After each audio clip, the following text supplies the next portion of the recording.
Prather became the head of Kentucky's Transportation Department after a series of scandals that engulfed the administration of Republican former Governor Ernie Fletcher, a key Rogers ally. Fletcher and 15 members of his administration were indicted in 2006 on charges that they fired career employees in the Transportation Department and replaced them with political appointees. Ernie Fletcher issued a blanket pardon to members of his staff and admitted wrongdoing in a deal that dropped the charges against him. He lost re-election to Brashear in 2007. Kentucky is one of those states which has had off and on problems with ethics, not only in the Fletcher administration, said Don Gross, a political science professor at the University of Kentucky who is an expert on campaign finance.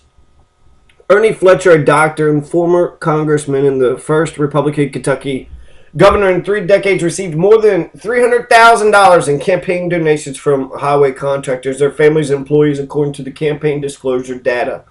Gross said Fletcher wasn't doing anything previous people haven't done.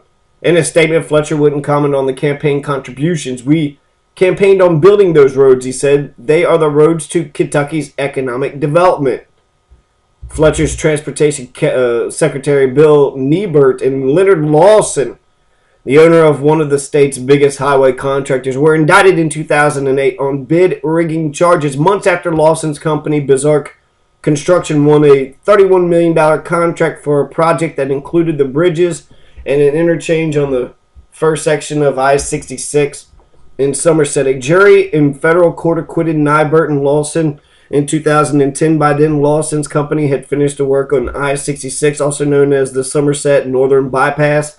The U.S. Department of Transportation had barred Lawson's company from receiving more federal money for road projects while he was under indictment, but the company won bids totaling $24 million from President Barack Obama's 2009 economic stimulus program to pave Kentucky roads, prompting a rebuke from the DOT Inspector General. A second Kentucky company, Hinkle Contracting Corporation, which won $36 million contract to work on I-66, wasn't implicated in the investigation. Employees of Hinkle and its affiliates, along with their family members, have donated more than $480,000 to state and federal candidates in the past 15 years. Okay. So Leonard Lawson, he's like a professional corruptionist. Leonard Lawson got hit up for some road deal, construction. He's like this construction guy. He state to release statements of road.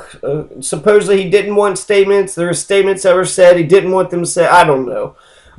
This is 2014, so this actually was just last year. They've been chasing this guy. They've been trying to, get him. Essentially, he's the poster boy. Here's his face right here. $20,000 make you holler. So, I don't know. He was having an off day that day. He needed some lipstick and a little pimp hat on. But Leonard Lawson is this gentleman here, right? With the glasses. With the aviator glasses. Right here, right there. Not, that's probably photoshopped there. There's him walking up the steps. Here's another picture of his head. So that's Leonard Lawson. And so Leonard Lawson is this professional corruptionist. He got into the highway department, got busted for some bribery deals, scandals with the road department. And actually in Kentucky, the road department and the police are the most corrupt organizations. State government-wise. So it's not a big surprise. What I think actually Leonard Lawson represents a drop in the bucket of the pervasiveness of corruption that's in Frankfort. I believe that that's probably the norm and has been the norm for quite some time. And that's just sort of me, believing in sort of absolute power corrupts absolutely. People are human. The will of power is normal. And this 20 years ago, they were all busted for taking $100 bribes. So that's how, Kentucky lawmakers are pretty hard up. They're poor. They only work for a month out of the year, so they're not making enough money to support themselves throughout the year. So they have to do other things in addition to passing, pretend laws that they pretend like they did for everybody. Hey, I got the seatbelt law passed for you all. Oh, really? Thank you. That really changed my life so much. Jim Rummage walked at the office of FBI agent Clay Mason and confessed while working at the state transportation cabinet he had leaked confidential information to a road contractor in exchange for Cash Rummage said he got the information at the request of the man in charge, Transportation Secretary Bill Niebert, during 2006-2007. He said at first Niebert leaked the information to Leonard Lawson, owner of several companies that builds roads for the state. Later, Rummage said he gave information directly to Lawson, and in return, Lawson gave him $5,000 at 4 different meetings. So he's bribing people, right? He's bribing officials. There's actually this other story that had popped up here to where it was just shows the character of Leonard Lawson. There's a guy who, right here, okay, so 2008, this is 7 years ago, archived, Courier Journal, written by Tom Loftus. West Virginia paving contractor Darren Dean says he learned a decade ago how tough it is to compete with road construction magnate Leonard Lawson. It was 1997 and Dean's company had underbid Lawson to win its first contract in Kentucky. He underbid him, right? It's a fair process, fair, competitive, democratic process. Everybody gets to see what's going on. Well, it turns out because he lost that contract, Lawson played hardball. The first thing he did was hire my lab technician, and he hired my asphalt plant operator. So I had no lab technician and no plant operator. Dean said his company found replacements and finished the job, but he decided to sell Lawson his plant, staying in the paving business by purchasing asphalt from Lawson. I knew I wasn't going to be able to fight that battle long, he said. So Lawson had been fighting battles in the rough and tumble business of Kentucky highway contracting since he began as an entry-level maintenance worker in 1957.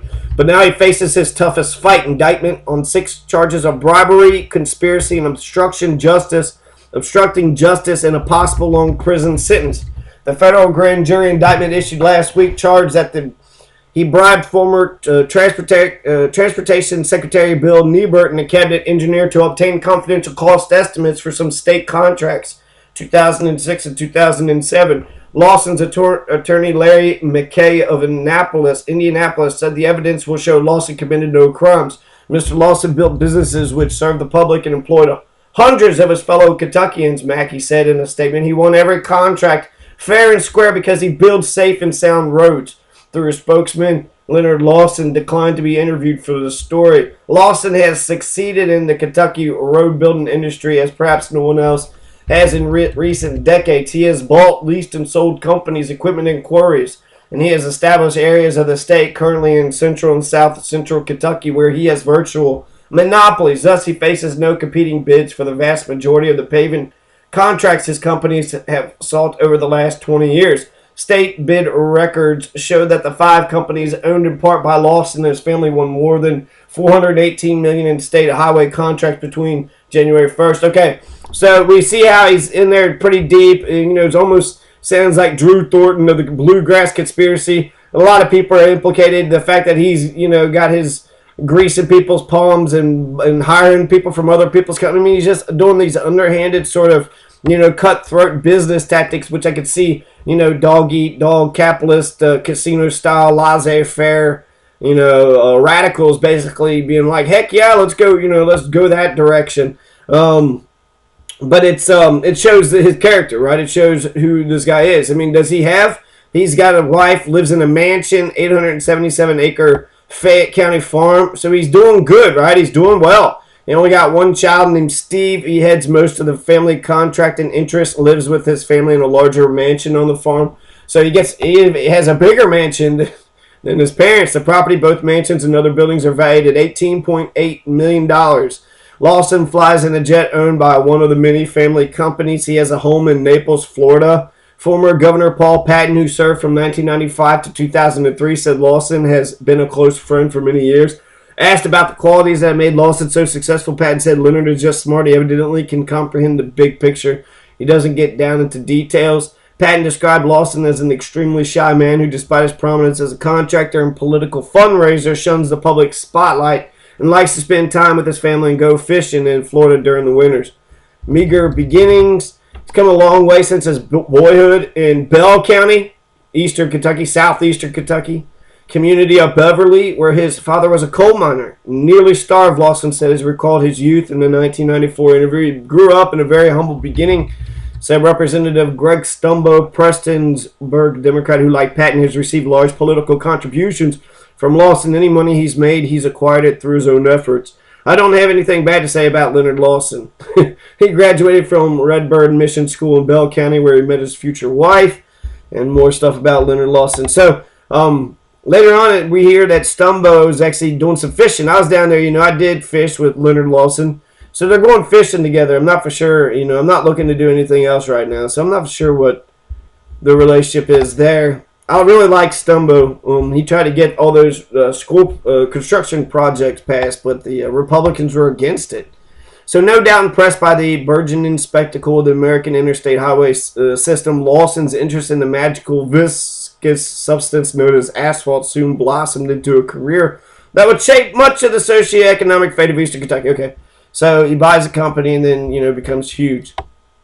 So still the same stuff. Conspiracy, robbery, obstruction of justice amounts to the greatest fleecing the state has ever seen. The boy from Beverly was seen as just that in 2000. The Kentucky Transportation Cabinet indicted him into their fancy Transportation Hall of Fame, where much of this questionable yet delightfully fluffy biomaterial came from, for his passion to help Eastern Kentucky improve its infrastructure and the quality of life for its residents, as is the usual want of wealthy people in this state. The induction meant he had earned a commanding position in Kentucky's coveted old boy network, whose membership essentially guaranteed Lawson's journey down a slippery hubris-lined slope. Less than 10 years later, the guy is being strung up like a gutted pig, awaiting to spit his crimes, many his guilt probable, yet as much as Lawson and his government-employed enabler Transportation Secretary Bill Fuck Gas Nybert are poster children for all that is wrong, dumb, and disappointing about any serious notions of progress and justice in a state hell-bent on burying itself under one cliche bout of cronyism, fraud, what have you, after another. Their fate should also signal a death knell to the laying of asphalt as we know it in the bluegrass state. So I guess we're not able to pave roads the way we've been able to pave roads. Everybody just gets a block grant and then they spend the money however they want to spend it. The mountain companies were awarded nearly $418 million in road contracts in 1 year alone, far in excess of their so-called competitors, as a result of probable bullying and the adept manipulation of hidden strings. And how has that exactly helped the denizens of Eastern Kentucky continue to eke out a medieval existence, or for that matter the left behinds of Lawson's Beverly population 338? Little to none of the highways off-town economic growth factors have managed to reach this place where over a third of its citizens live below the poverty line, therefore unable to afford an automobile. Ironically, annual household incomes average at $15,000 and education levels are far below that required the coming green economy. So that was a whole mouthful there. But essentially saying that we can't even buy cars, but we're spending all this money on asphalt and roads. So roads everywhere, roads galore, roads here, roads there, but nobody even can make enough money to have a car to drive on those roads. So, the roads are really good for, I guess, the big truckers and the rich people who could afford automobiles.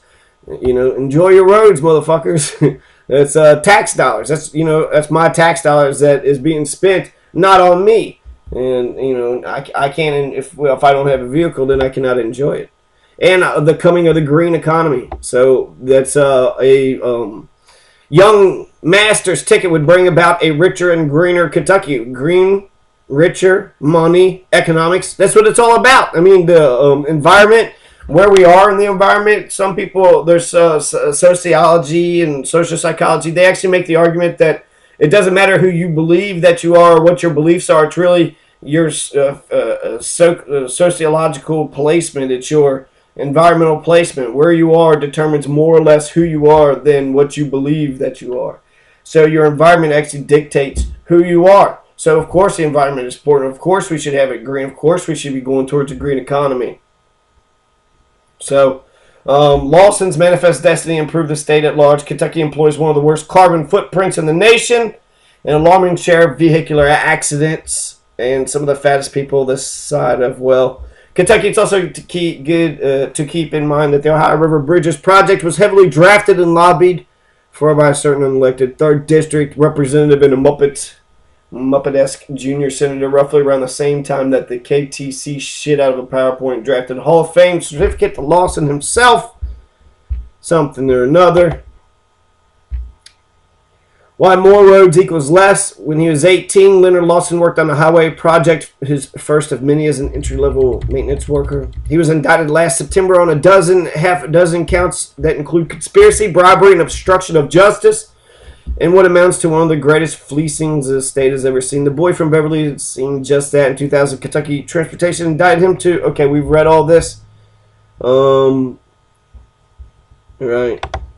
So Leonard Lawson, he got indicted, but he didn't get convicted. So basically, he just missed the noose, and which sucks because actually, as the poster boy, the fact that he got away with it, then it doesn't make any sense to go after any other corruptionists, and of course it does. Just because he got away with this one doesn't mean there's other. In fact, this was a drop in the bucket. There's plenty more of waste and corruption all around. So they found him not guilty of any crime following a 3-week trial on bid rigging allegations. The jury acquitted the minimum charges related to bribery, theft, conspiracy, obstruction of justice following a day of deliberating and reviewing several pieces of evidence, including audio tapes of 4 of Lawson's secretly recorded phone calls.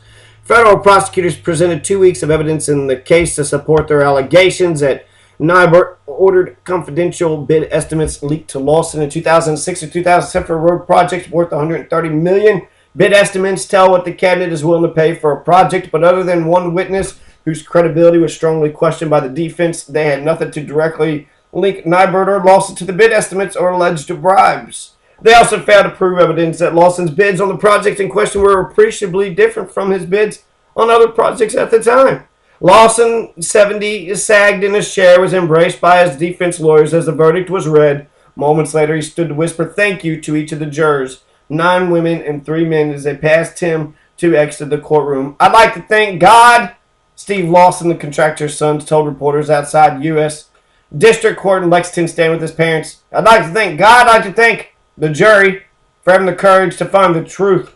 My father's a good and decent man, Nybert, 58, who served as Governor Ernie Fletcher's transportation secretary from 2005-2007, declined to comment. But Nybert's lawyer, Howard Mann, said the prosecution's case had too many holes. Start with the testimony of key witness Jim Rummage, a former transportation cabinet engineer. Rummage testified that Nybert told him to take bid estimates to Lawson and that Lawson paid him $20,000 in bribes in early 2008. Rummage said Nybert and Lawson pressured him not to cooperate when the cabinet's office of the Inspector General and the FBI began to investigate the bid estimates. Rummage's testimony was the only evidence presented to show that Nybert ordered leaks. That Lawson got bid estimates or that Rummage got $20,000, Mann said, but defense lawyers were able to show inconsistencies in the dates Rummage offered and other details. He said Rummage secretly recorded Lawson, Nybert, and others on many occasions, but he never captured them breaking the law or directly discussing the alleged crimes on tape, Mann said. His tale is simply too fantastic and unbelievable, Mann said. We felt that way all along. Neither Lawson nor Nybert testified during the trial. The governor testified. Among those who did testify was Governor Steve Beshear, who called Lawson in 2008 to assure the contractor that the new Beshear administration would be fair to his companies. During that conversation, Lawson brought up Rummage and asked the governor to look after him. State Senate President David Williams also testified he is a friend of Nybert's and created for him a $70,000 a year job in the Senate when he left the transportation cabinet. Nybert held the job for 7 months in 2008. In September 2008, when a grand jury indicted Lawson and Nybert, Beshear issued a public statement calling a day of hope and decrying the culture of cronyism and corruption that had infected the transportation cabinet. After Friday's verdict, Beshear issued another statement. As you know, this case involves activities that occurred before I became governor, Beshear said. Our cabinet employees have fully cooperated with the investigation. The criminal judicial system has now addressed it. We will continue our efforts to maintain an ethical and transparent government. While under indictment, Lawson was barred by the U.S. Department of Transportation from participating in road projects involving federal funds, which includes most major projects. So, we see kind of the same thing that we hear over and over again. It seems like he's guilty, but if they don't ever get him on anything, they don't have the smoking gun, and the juries don't convict him. In fact, he's saying thank you over and over again to the jurors. So I wondered if they, I don't know. I don't want to say that they got paid off, but maybe he appealed directly to the jurors, right? He was like, hey, jurors, you guys are the stars of this show. Federal Supreme Court ruled last month the statements are a public record, should be released, upholding an earlier decision by the State Court of Appeals.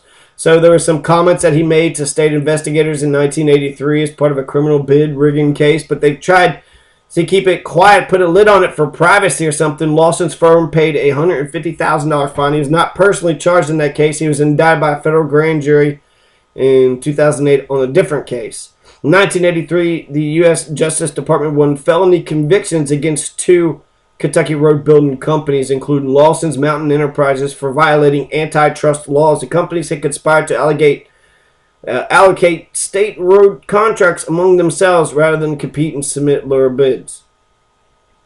So, Mountain Enterprises was one of the companies that got in a felony convicted for breaking antitrust laws.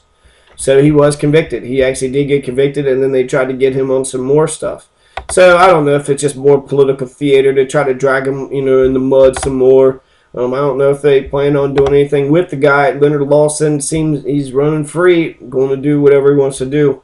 I don't know the guy from Adam. Right. So there's lots of information out there for him. Just Google Leonard Lawson. He's born in Beverly, Kentucky, 1939. He's about 80-something years old, maybe 70, 75 years old. To get these last tabs off here, essentially what's going to happen with the Republican Party to Kentucky, it's a moment that comes out of Godfather 2, which actually this whole article says it was the worst movie ever, which I don't remember much of it, so it couldn't have been that great of a movie. But the Godfather is sitting on the sun deck of a pre-Castro Havana hotel with a number of other hoods. They're talking with the leading gambler hood named Hyman Roth, patterned after Meyer Lansky, about dividing up the gambling casinos in Cuba. Then, because it's Hyman's Roth, his birthday, a waiter comes out with a big birthday cake with the map of Cuba on it. Roth slices up the cake, does slicing up the map of Cuba, and gives pieces of it to the racketeers. So it's Francis Ford Coppola's understated way of telling us how the gringos were carving up Cuba and exploiting it before Castro.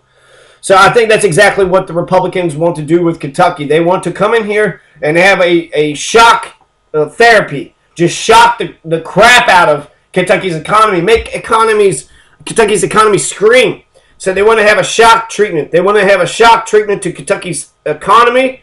They want to sell out all the assets that Kentucky owns. They want to cut all social services, all education, K through 12, college, Medicaid, everything. They want to just slice and dice. They want to make government so small that they can drown it in a bathtub. They're anarchists. They believe in no government whatsoever. So they're actually further to the right than Milton Friedman. Milton Friedman has a coherent economic theory that's generally identified on the right, but even Milton Friedman says we need some government for a court system to be able to negotiate between corporations, to be able to resolve disputes, and to have a fair, unbiased, or non-arbitrary way to resolve disputes between corporations. And so he believed in at least some tiny sliver of government, and also it's export based. It's all about creating more GDP.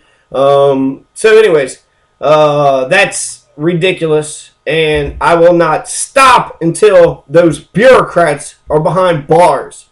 So the Fed fires back at Rand Paul. Rand Paul wants to audit the Fed, which is a good idea. It should have been audited a long time ago. The central bank, we can't see what the financial going-ons at the central bank is doing. Let them audit the Fed. They're sitting there saying, well, we think if you audit us, then we'll be making monetary policy based upon temporary political wins and, other things which could be possible, but they're giving excuses. Audit the Fed. Put their money on the books. They do not need to be, their privacy does not need to be respected. They need to be transparent. It is the people's privacy that needs to be respected, and the government's privacy. There is no government privacy. Complete transparency for everything that happens in the government. That's the way it should be. Every conversation, every click on Facebook, everything that the governor does, we should know, and the legislatures and the judicial branches. Did you know that the lieutenant governor, a sinecure, only makes $100? I'm saying only $100 because compared $110,000 a year compared to the judicial circuit court judges. Circuit court judges make $130,000, And then over 8 years, they're millionaires. So actually, judicial court justices make more than the vice governor, vice president of Kentucky, the lieutenant governor. Circuit court judges. Why do circuit court judges make so much more money? So Rand Paul's right on this issue. It's kind of being sad because I don't know where Rand Paul stands on any more issues anymore. He used to be sort of like his father, but you can't trust a word he says. He doesn't even know where he's at anymore. On the spectrum, right? He's trying to carry his father's laurels, but what positions, I mean, just what the Republican establishment is saying right now? Do they even have like an economic theory or a theory of government? This would be my counterpart for Lieutenant Governor of Kentucky. Sandy Overly is a Democratic member of the Kentucky House of Representatives representing District 72, serving as Majority Caucus Chairman. She was first elected to the chamber in 2008. She's been a partner with the law firm of Overly and Johnson, attorney for Jackson and Kelly, and civil engineer with the Kentucky Transportation Cabinet. So the Transportation Cabinet, right? That's where Leonard Lawson's been playing around. But she's a civil engineer. She's a very intelligent person, right? Lawyer, civil engineer. Overly is a candidate for lieutenant governor in the 2015 election. She's a running mate of Jack Conway, who is not a progressive, but he is the current attorney general. She's in several committees: Rules, Elections Committee, Banking and Insurance, Constitutional Amendments, and Intergovernmental Affairs. There's several constitutional amendments I think we should, the Casino Constitutional Amendment, Marijuana Constitutional Amendment, Democracy. I think there's lots of constitutional amendments that we should be proposing to Kentucky people. In Washington, all this, Ohio, they always have like 8 or so issues on the ballot to decide on. But Kentucky, we only get to pick those who are going to rule over us. They don't ask us about any of the issues. You want a higher turnout rate? Put more issues on the ballot. So this is a little bit about it. It's kind of a blurry picture. It doesn't really say too much. There's some campaign donors. That's kind of interesting. But we just see that it's to the whole campaign, right? It's to Jack Conway and Sandy Overly. And they've made almost, $1 million here. It says she was able to get 8,000 votes in an election, Kentucky House of Representatives last year. So she actually just won. So she is a rising star, Sandy Overly. Considered running for the 6th Congressional, and there's some other things. She won in 2010, 8,000 to 4,000 against Stephen West. Just trounced him. So strong Democrat. Trounced both of the Republicans in her district. She was elected to the 72nd district seat in the House of Representatives with no opposition. And she even raised $170,000 for her campaign. So she got a lot of money for her, her seat, her House of there's 1 out of 100, and so she spent a lot of money for that. Campaign donors, it says, 70-something thousand. Kentucky Bankers Association. So she's definitely, bought and paid for by the bankers. So the bankers, I don't know if she's going to do everything the banks want or just, mostly what they want. The Education Association, that's good. I don't know Thomas Hinkle or Arthur Walker or the Kentucky Hospital Association, and they only give like $1,000 or $2. 1 or 2,000, and that's not only, but I mean, it's not like they bought her. Kentucky House Democratic Caucus Campaign Committee, that's $15,000. So the Caucus Campaign Committee was able to raise some money. I don't know if is that taxpayer dollars. I don't know. So that's Sandy Overly. That would be my Democratic counterpart. This would be the woman that I would be debating if we are to debate. KET says that we're going to have a forum on the 27th, and I'm going to show up, and we will see if Sandy Overly will be there. That gives her 20 days, right, to get her issues in order, what she wants to talk about. There's 7 state executive offices in Kentucky that's up for election, and the lieutenant governor, right, there's 6. I think there's actually 7 positions that haven't factored in the independent, and the independent still has to get 5,000 signatures. But you got the Attorney General, Secretary of State, Auditor, Commissioner of Agriculture, and Treasurer, which is only 6 actually. So there's another state executive officer that they're not mentioning. Interesting, Allison Grimes actually has a Democrat who's challenging her and 2 Republicans. She's been a great Secretary of State. I don't see her losing that. That's almost easily won by her. Unfortunately, she's been telling everybody else to not vote for Jeff Young, and that's I don't know why she would do that. I mean, maybe she's got her position. She's safe. I think it's a pretty safe seat. So does Adam Edelman. Mike Harmon is trying to, take out Adam Edelman. I think the ones that are in there are doing an okay job. I don't see them being tossed out to the curb. Commissioner of Agriculture, so I guess Comer has to forego his agricultural commissionership in order to try to become governor attorney general, which is kind of wild. Andy Brashear is the only Democrat versus Hogan and Westerfield. Andy Brashear is Steve's son. And then the treasurer, we have lots of folks that's up for treasurer. So that's some of the people that's running in the state executive positions. Still only see 6 positions. This last thing here is all the power of the governor of Kentucky. So it's actually pretty telling.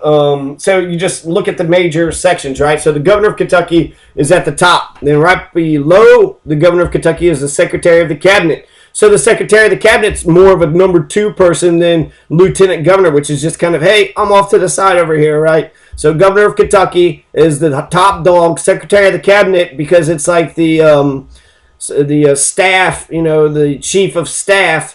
They're able to control all this underneath of it, but at the request of the governor. So the general government cabinet, the economic development cabinet, and look at all Department of Agriculture, Attorney General, Auditor of Public Accounts. So general government cabinet, these are all the people that the governor will hire to give him advice. Department of Veterans Affairs, Military Affairs, Agricultural Development Board, Office and Homeland Security, Department of Military Affairs, National Guard.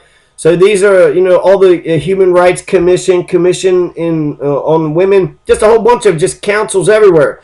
But he's in control of the top one, the General Government Cabinet, and then there's about 20 below there. Economic Development Cabinet, you have about 5 offices underneath them. Department for Business Development, Department of Financial Incentives, Office of something, Commonwealth, and something, I don't know, Office of Administration. So there's actually an Office of the Secretary. There's a lot of cabinets and administration. I don't know what any of these folks do. I mean, are there people out there? I've been wanting to start a business for quite some time. Are there people out there that can actually help me with starting my business? Transportation Cabinet, Office of the Secretary. There seems to be an Office of the Secretary for each one of these. So the Secretary to the Cabinet and all the that's very high positions. You started out with Stalin. Stalin started out as a secretary and then, became the most powerful man ever that's ever existed, right? Finance and Administration Cabinet, Tourism, Arts and Heritage Cabinet, Education and Workforce Development Cabinet, Cabinet for Health and Family Services, Justice and Public Safety Cabinet, Personal Cabinet, Labor Cabinet, Energy Environmental Cabinet, Public Protection Cabinet. And each one of those has about 20, about 10 to 20 subgroups underneath there. That's who the entire governor of Kentucky controls, all these groups. That's a lot of political positions. He's not allowed to give it to his friends, but he's allowed to give it to qualified people. So, hey, we're going to hire a new transportation cabinet director, and we're going to hire the most qualified person, look through all the applications, choose the most qualified person. And just do that with every position, right? Just the best candidate should win. So if you're more qualified, then you should be the one that's in the position. Does not family is it almost is a tax against you, right? If there's proof of nepotism, you're out. So governor of Kentucky, lieutenant governor, that's just a chart to show you how much power you have. I bet you a lot of the people, especially in the media, they would have no idea that the governor has all this power. So this is a lot of power, a lot of budget. He's the one that signs the budget for all these places. And so we need thoughtful, smart people who cares about Kentucky that will actually, make sure all of our essential services are here and necessary while maintaining a stable economy.